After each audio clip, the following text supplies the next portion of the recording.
usimamizi au uhifadhi wa mazingira ni kipaumbele chetu cha kwanza kwenye utekelezaji wa mradi.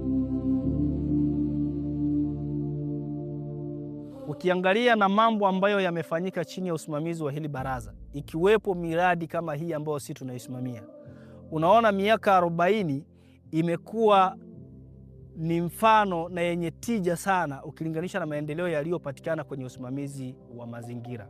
Kwa hiyo sasa ujumbe wetu kwa jamii ni kwamba wajitahidi habari ya kuharibu mazingira, kwa mfano ukataji wa miti kwa ajili ya mkaa na kuni, watu waweze kuepukana nayo. Watu wakimbilie sasa kwenye mambo ya clean energy, tunaita energy safi, ili angalau tupunguze athari za mabadiliko ya tabia ya nchi. Ni lazima tutunze mazingira yetu. Mazingira ni utu, mazingira ni uhai. Kila Mtanzania ana wajibu wa kutunza mazingira. Miaka 40 ya MEMC, tunza mazingira, linda taifa.